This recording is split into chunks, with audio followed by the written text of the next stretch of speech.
তখন দেখা যাবে নেকির পাল্লা যদি ভারী হয় আল্লাহ বলবেন যাও তুমি জান্নাতে চলে যাও, আর যদি গুনার পাল্লা ভারী হয় তাহলে আটকায় দেওয়া হবে, জাহান্নামে নিক্ষেপ করা হবে।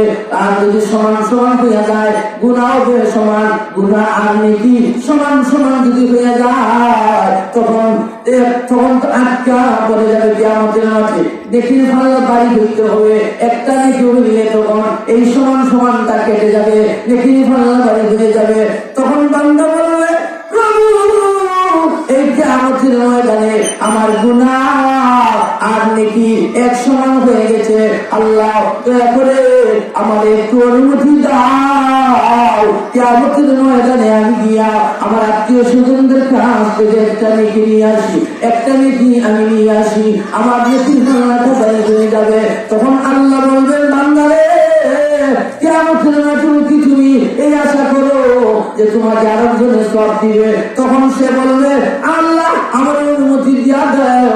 তখন সে আল্লাহ রাব্বুল আলামিন বলবেন বান্দা তুমি যেহেতু চাইতেছো তোমার আত্মীয় স্বজনের কাছ থেকে একটা নেকি নিয়ে আসবে, যাও অনুমতি দিলাম, তুমি দেখো কারো কাছে তুমি নেকি পাও কিনা, একটা নেকি হইলেই তুমি খালাস পেয়ে যাবে, জান্নাতি হয়ে যাবে। তখন দেখা যাবে ওই লোকটা সাথে সাথে দৌড় দিবি কিয়ামতের মাঠে, কিয়ামতের মাঠে গিয়া বাইকে চুকায় বাহির করবে, বাইকে যখন চুকায় বাহির করবে, বাহির করিয়া বলবে ও ভাই দুনিয়া চিনু তুমি আমার অত আদর করতে, অত যত্ন করতে, অত মায়া করছিলে, কেউ আমাকে কোনো কিছু বললে তুমি প্রতিশোধ সাথে সাথে নিয়ে নিতে।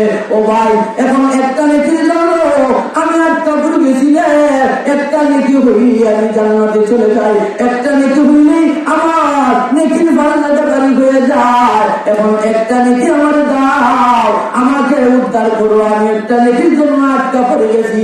ভাই তখন বলবে না রে না, দুনিয়াতে আমার কোনো ভাই ছিল না, আমার ভাই ছিল না, তবে ছিল তুমি আমার ভাই না, আমি তোমাকে স্বীকার করি না, আমার ভাই তুমি হতে পারো না, দূর হয়ে যাও, দূর হয়ে যাও, আমার থেকে দূর হয়ে যাও। তখন ভাই সওয়াব দিবে না, আবার দূর হয়ে যাবে। তখন সে চলে যাবে মায়ের কাছে, গিয়া বলবে মা গো ও মা তুমি আমার জন্য কত কষ্ট করলে গো মা, ও মা কত রাত্রি ঘুমাও না আমার জন্য, আমার সামান্য জ্বর উঠলেই তোমার ঘুম নেই ঘুমাও, আমি যদি কোনো কিছু না খাই তোমার ঘুম নাই, আমি যদি একটু কান্নাকাটি করতাম তোমার ঘুম হইতো না, সারা রাত তুমি ঘুমাইতে না, দিনেও ঘুমাইতে না, তোমার এত কষ্ট হইতো, আমাকে পেটে নিয়া তুমি অনেক কষ্ট করেছো ঘুমা, তুমি দুনিয়াতে সব কিছু বিসর্জন দিয়ে দিচ্ছ, আমার জন্য তুমি সব কিছু করলে গোমা,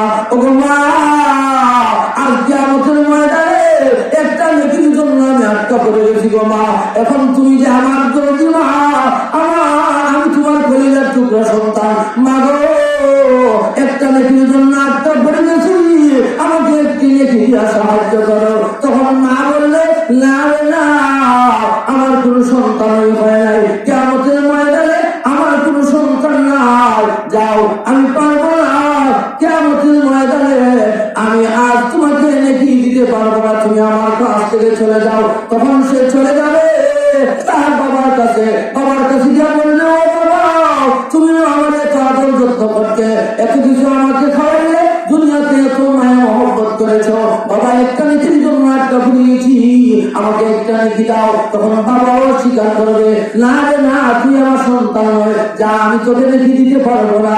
তখন সে চলে যাবে তার স্ত্রীর কাছে, স্ত্রীর কাছে গিয়ে বলবে স্ত্রী গো একটা নেকি দাও গো, তোমার সাথে আমার কত ভালোবাসা ছিল, তুমি আমাকে কোথাও কোনো যত্ন করতে, একটা নেকির জন্য আটকা পড়ে গেছি, একটা নেকি দাও গো, একটা নেকি দিলে আমি উদ্ধার হয়ে যাবো, আমি জান্নাতি হয়ে যাবো। তখন স্ত্রীও বলবে না রে না, আমার কোনো স্বামী ছিল না, যাও যাও তুমি আমার স্বামী হতে পারো না, আমি তোমাকে নেকি দিতে পারবো না।